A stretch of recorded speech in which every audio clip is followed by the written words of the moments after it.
Lo que sea, digan lo que les parezca, no hay mal ni bien. Cumple una función.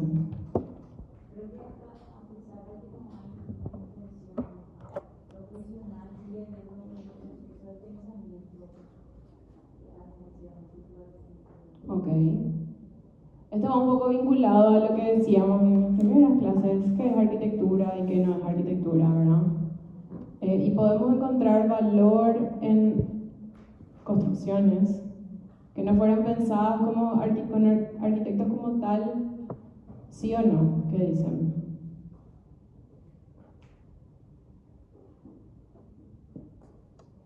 ¿Qué les parece? ¿O solamente tienen valor aquellas construcciones que son construidas por arquitectos recibidos? No, ¿verdad? Podemos encontrar valor en construcciones sumamente antiguas y demás, ¿verdad? Entonces, bueno, de eso vamos a hablar un poquitito ahora. ¿Qué es la arquitectura sin arquitectos?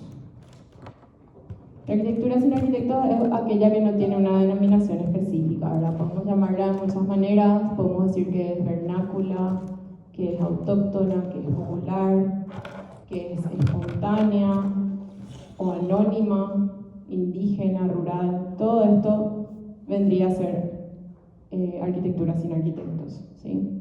Entonces, aquella que surge desde un lugar y para el lugar ante una determinada necesidad como producto de una herencia y un aprendizaje local. Entonces, es una arquitectura que no sigue los ciclos de la moda porque no le interesa mucho lo que está pasando en otros lugares, sino que es lo específico y lo asociado a ese lugar, a ese contexto y a esa población determinada, ¿sí? Entonces, es aquella realizada por una actividad continua y espontánea de un pueblo con una determinada herencia de aprendizaje, ¿sí? Y arquitectura sin arquitectos tenemos desde los inicios de los tiempos, ¿verdad? Que hablábamos en esa clase que decíamos de qué arquitectura, qué es una arquitectura. Teníamos estas tiendas de los pueblos nómadas, por ejemplo, las tipi.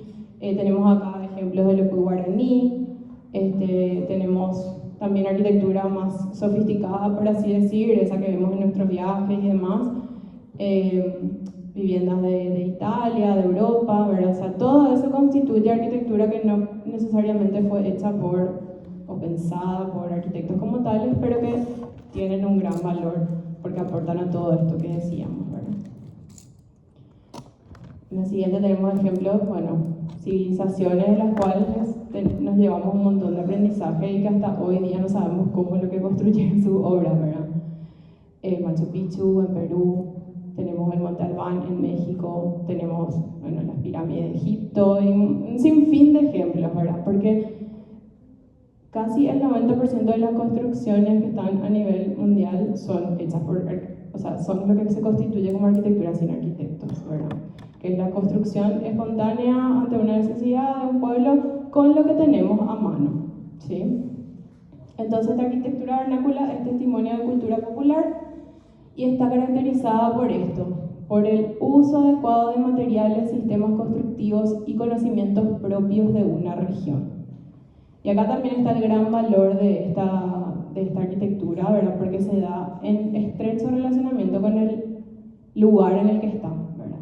Entonces se utilizan los recursos del entorno, es una arquitectura que está ligada no solamente al modo de vivir, sino también al clima local. Y se utilizan estos sistemas constructivos que se utilizan de generación en generación en determinado país o región, ¿verdad? Entonces, una arquitectura que también podemos decir, con esta mirada que le estamos dando hoy en día a todo del medio ambiente y demás, podemos decir que es una arquitectura sumamente sustentable porque se hace con esto, ¿verdad? Con los recursos que tenemos a la mano y acorde al contexto y al clima local de cada lugar. Y en cuanto a esto, podemos rescatar también el valor de esta arquitectura que se va transmitiendo de generación en generación, ¿verdad? Como un conocimiento empírico, esta prueba y error, que si algo funciona, por qué funciona y por qué se sigue replicando hasta hoy en día, ¿verdad? O sea, pensar un poco en eso Tenemos ahí una imagen de una culata Yoay, de creo que es 1900, un dibujo de viajes al Paraguay, una representación en un libro de una culata Yoay, y vemos una culata Yoay actual y vemos que más allá de que hay algunos cambios de materialidad y formas y demás, por seguramente la practicidad o lo que estaba disponible en el lugar, es la misma cosa, ¿verdad? Entonces, reconocer ese valor en las obras así que surgen espontáneamente, pero que son eficientes, ¿verdad? Hay un problema a resolver, se resuelve, no hace falta que sea algo sumamente complejo para que funcione y sea arquitectura, ¿sí? Entonces, bueno, dice ahí que es el resultado de una tradición constructiva, reproducida y conservada viva por nuevas generaciones. Esto depende de cada lugar, ¿verdad? Conocimientos adquiridos en la antigüedad que evolucionan en el tiempo como parte del patrimonio histórico y cultural de toda sociedad. En toda sociedad tenemos este tipo de arquitectura que difiere por estas razones que decíamos, ¿verdad? Por lo que hay al alcance, por el modo de construir de la zona. En algunos lugares tenemos piedra, en otros tenemos madera, en otros tenemos paja, ¿verdad? Entonces, ir aprovechando lo que tenemos al alcance y también aprovechar el saber de todas estas sociedades que implementan este tipo de construcciones propias, digamos. Y vamos un poco más hacia lo regional, que es la arquitectura de los guaraníes.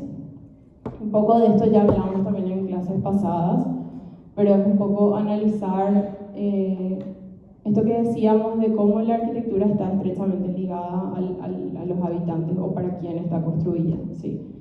En el caso de la vivienda guaraní, tenemos que la cosmovisión y la concepción político-religiosa de ello es lo que viene a determinar cómo se va a distribuir y cómo se va a usar el espacio geográfico de donde se ubican las viviendas y de donde, o sea, en un conjunto y de donde se emplazan las viviendas en sí, ¿verdad?